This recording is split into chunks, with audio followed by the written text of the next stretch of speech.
بسم الله الرحمن الرحیم سوره فیل شروع میشه. به خاطر که ذکر فیل شده او داستان واقع خیلی مهم که یکی از جمله علائم آمادگی نبوت پیغمبر علیه السلام است، از او خاطر این سوره به نام سوره فیل در اینجا معرفی کرده. 19ام سوره است در نزول خود که قبل از سوره فلق و بعد از سوره کافرون نازل شده. این سوره هم مکی است او تعلق در این داره که به خاطر قصد تخریب بیت الله کسی آمده و داستان از او را ذکر میکنه. ارتباط از این قطعه ما قبل اونجا الله تبارک و تعالی زجر داد بالا از اینکه که مال مایه افتخار خود میدانه نعوذ بالله دیگران را حقیر میشماره. اینجا الله دشمنان بیت الله را سرزنش میکنه که شما بیت الله را حقیر میشماره. از او خاطر چیسته این ارتباط صورت است. در این صورت امو داستانی که مردم قصد کرده بود که بیت الله را تخریب کنه داستان از وا ذکر میشه. قبل از زمان ولادت پیغمبر علیه السلام این یک داستان است که ابرهه نام داشت، یک کسی که در یمن پاچا بوده. او به خاطر از اینکه خود خوب خوش بسازه یا نزدیک بسازه با پاچای حبشه و او هم نصرانی بود، خواست یک خوب خانه زیبا را در یمن بنا بکنه او خیلی مصارف انگفتم درش کرد به خاطر که اینجا مردم عرب دیگه دور بخوره در مکه نروه بیت الله را تعظیم نکنه و مردم حج اینجا بکنه. عربا با وصفی که چیسته او قدر محبت با بیت الله زیاد نداشتن، چرا مشرک بودن. بیت الله که ابراهیم و اسماعیل علیهم السلام آباد کرده بود اگرچه از نگاه نسب و از نگاه قومیت برشان احترام قابل احترام بود، از نگاه دین نبود، لیکن وقتی که فهمیدن که این پاچا در مقابل بیت الله اینجا خانه جور کرده آتش در پالویشان مسافرها بودن در دادن و بعد از او امو کنیسه که وا جور کرده بودن در گرفت. یا بعضی روایت ها میه که یکی از جمله عربا داخل شد در اونجا گندگی کرد. ابرهه وقتی که خبر شد برشان معلومات داده شد که ایرا قوم عرب کرده، امو کسایی که مجاورین بیت الله است. قسم یاد کرد که ما بیت الله را از بین میبرم. از امو خاطر در او زمان فیلا داشت، فیلا را هم قطع خود روان کرد و بعد از او حرکت کرد طرف مکه. در راه قومای عربا اول یک کسی به نام بدیل یاد میشه، او در دمیرش آمده و همچنان ابو رغال میگه. یک کسی دیگه به نام چی است از بنی ثقیف حبیب که سردار قبیله خصعم بود اون در مقابلش برآمده. این مردم ها در دم رویش برآمد لیکن یا توان جنگ نداشتن، کلش اسیر شد تا ای که رسیدن در مقام محصر که در بین حدیبیه و بیت الله است. در اونجا که رسید اونجا بعضی مالهای امی عربا در گیرشان آمد که در اون جمله 200 شتر از عبدالمطلب بابای پیغمبر علیه السلام بود. او را هم قطع خود جمع کردن. پس از او تصمیم گرفتن که بروان بیت الله را خراب بکنن. قومای سابقه که دم رایشان گرفته بود یک تعداد هم کلانایش را بلد قطع خود آورده بود. در اینجا یک کسی را روان کرد به این خاطر که قطع کلان امی عربا گپ بزنه و برشان وانمود کنه که ما برای جنگ قوم نامدیم، ما فقط هدفی ما بیت الله ویران کردن است و خیر و خلاص. نفر رفت در اونجا از مردم سوال کرد کلان کیست؟ گفت عبدالمطلب. عبدالمطلب پیدا کرد رفت که آدمی خیلی معمر بسیار یک آدمی چیسته پرهیبت او الله خوب زیبایی و قشنگین برش داده بود، خوب جوانین برش داده بود، بسیار رعب زده شد امی قاصدی ابرهه. لیکن وقتی قطعش گفتگو کرد عبدالمطلب گفت که این ابرهه ما را رایی کرده، قطع خودت باید مستقیم گپ بزنه که تنها بیت الله را ویران میکنه، قطع شما جنگ نداره.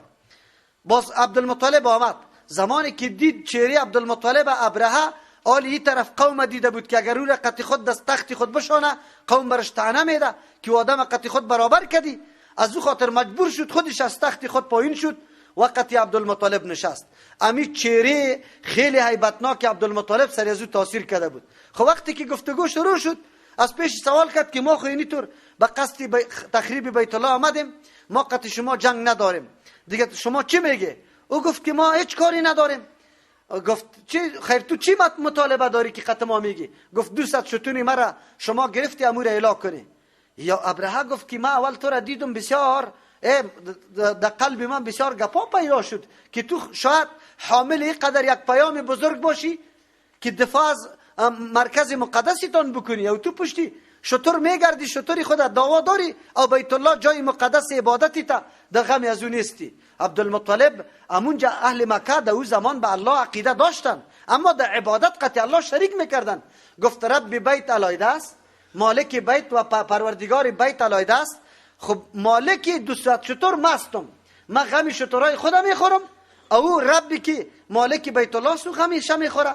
اگر او بخواه ایره من میکنه. ای خوش شد ابرهه 200 شتر هم برش داد. بعد از او لشکر حرکت داد. امو فیلی که به نام محمود نامانده بودن که هر چی حرکت میده نمیخست، که هر چی میکرد به هر رقم که میزد، ولی وقتی که رویش دور میداد دیگه طرف فیل میخست حرکت میکرد. فهمیدن که والا گپ خراب شده. عبدالمطلب قطع قومای خود رفته بودن، منطقه را احاطه کرده بودن، در سر کوه سعی میکردن که چی گپ میشه. امو بود که الله تبارک و تعالی از طرف دریا یک نوع گنجشکای خیلی خرد که در پنجالای خود دو دانه چی را گرفته، سنگ و گله خرد که از دانه ماش کده کلانتر و از خودی نخود کده چی خردتر. و امی مردم یک زدن. وقتی که در جانی امی نفر لشکر ابراهیم میخورد، او آدم باز دیگه آدم نبود، مکمل اینمی استخوانا گوشتا مکمل میریخت. تا ای که ابراهیم خورد، ابراهیم پس حرکت کرد، یک نفرشان در یمن رسید، دیگه کلگی در مسیری را مکمل از بین رفت. الله تبارک و تعالی قبل از ولادت پیغمبر علیه السلام این واقعه را چی کرد؟ در اونجا رخ داد و الله حفاظت از بیت الله خود کرد. پیغمبر علیه السلام در صلح حدیبیه زمانی که ناقه را میخواستادن که بره حرکت بکنه، که برن عمره را ادا کنه، با وصفی که مشرکین منع کرده بود، صحابه اصرار داشتن که نه ما عمره میکنیم. قدرت الله ناقه پیغمبر علیه السلام نمیخواست. باز مردم گفت که مانده شده و این خو کرده. پیغمبر علیه السلام گفت نه، ناقه ما این عادت نداشت، بلکه بند کرده ایره که امو ذاتی که فیل بند کرده بود. از او خاطر وقتی ناقه را خست رویش دیگه طرف کردن، ناقه خست. از او خاطر پیغمبر علیه السلام بعد از او قتل کفار صلح کرد. الله نخواسته بود که بیت الله را کسی تخریب بکنه. در اینجا درسای عظیم است که اگر کسی قصد تخریب جاهای یا مقامات معظمه که الله تعظیم داده میکنه، الله میتونه همین دشمنای خود بدناترین چیز از بین ببره. صد معاربه توسط موشای دشتی از بین برد، یکی خیلی چیزی ناچیز بود به نظر مردم نمیرسید. عالی این لشکری که با امرای فیل بود، الله توسط گنجشکای خیلی خرد از بین برده. در اینجا محمد عبده الله مغفرت برش بکنه، از علمای بزرگ و مشهور مصر است، در تفسیر خود تلاش کرده که موضوع را امطور امر طبیعی جلوه بده. میگه که او اصلا پرنده نبود، مراد از پیشش میکروبا بود، پشه‌ها و مگسا بود که حامل این میکروب بود. آمد در جان از یا چیست مرض حسبه برش میگه، مرض آبله در جانشان دانه ها برآمد، یا امطور جانایشان چی شد؟ فشرد، گوشتایشان ریخت. اینطور فکر میکنه که ما امی رقم یک امر طبیعی معرفی کنیم، لیکن نه، این الله تبارک و تعالی قدرت داره که این امر خارق العاده را صورت بگیره. از او خاطر که سید قطب رحمت الله علیه که خیلی پابند عقیده محمد عبده است، در اینجا سری محمد عبده رد کرده که وا تلاش میکنه این امر طبیعی معرفی کنه، لیکن این الله به طریق معجزه به خاطر حفاظت مقدسات خود اینی واقعه را روان کرده. چرا قرآن چیز ضرورت داره که توی را پرنده را علی ما بگه مگس و ذباب است؟ آیا الله تکلم سر از او نمیتونست؟ و یکی امور طبیعی است خو الله هر رقم واقع میکنه. میکروب هم یکی از جمله اونمو پدیده هایی است که الله توسط اون موضوع بسیار مردم هلاک میکنه. مثل که حالی جهان امروزی ما از اون میکروبای پر شده که خلاف قوانین الله را میکنه، استفاده از محرمات، نعوذ بالله روابط جنسی غیر مشروع که حالی مبتلا به مرضای ایدز و رقم هستند توسط اون میکروبا، او یک دم این مردم و قوما را هلاک میکنه. یا عذاب الهی است. کسی که احترام به دستورات الله نداره، اینمی قسم الله یاره عذاب داده رایسته که خدا نجات دادم نمیتونه. اونجا به خاطر حفاظت بیت الله به طریق اعجازآمیز اینی طور حالت واقع شده. و این از ولادت پیغمبر علیه السلام خیلی پیش بوده. قاعده است که هر یک پیغمبر در کدام منطقه میآید و اونجا امر خارق العاده صورت بگیره، قبل از نبوت او را به نام ارهاس یاد میکنه. ارهاس سنگی که در تهداب اول میمانی او را به نام ارهاس میگه. ایام یک نوع آمادگی برای دعوت پیغمبر علیه السلام و ثبوت نبوت پیغمبر علیه السلام بود. با اهل مکه هشدار بزرگی بود که الله وقتی بیت الله خدا امی قسم نگاه میکنه از او دشمن سرسختی که آمده بود که قسم یاد کرده بود که ما تخریب میکنیم. کسی که مخالفت هر چیزی که الله تعظیم داده او را مخالفت میکنه به می عذاب و سرنوشت دچار میشه. ولی با تاسف اهل مکه خصوصا قریش از این درس نگرفتن، مخالفت پیغمبر را شروع کردن. الله وارم چی کرد؟ بگوی ذلیل کردن تا که الله به دست پیغمبر علیه السلام مکه را فتح کرد. بسم الله الرحمن الرحیم. الم تر کیف، تو نمیبینی پیغمبر علیه السلام؟ این واقعه بسیار مشهور شده بود، از او خاطر مثل که پیغمبر این را دیده باشه. اگر چی خواست پیغمبر از تولدش پیش واقع شده، از او خاطر مراد از رویت علمی است. آیا تو ندانستی کیف فعل ربک، چه قسم معامله کرد پروردگار تو به اصحاب الفیل، به صاحبای فیل، یعنی ابرهه و لشکرش. الم یجعل کیدهم، آیا نگردانیده بود سازش یزواره فی تضلیل، در خطایی، یعنی که هیچ حاصل در دست نداشت، هیچ مراد در دستشان نآمد. و ارسل علیهم، روان کرد بالایشان طیرا، پرنده را، ابابیل دو معنا داره. یا نامی امو پرنده ها بود که سابق امی اهل مکه اوتر پرنده را ندیده بود، نامش ابابیل بود.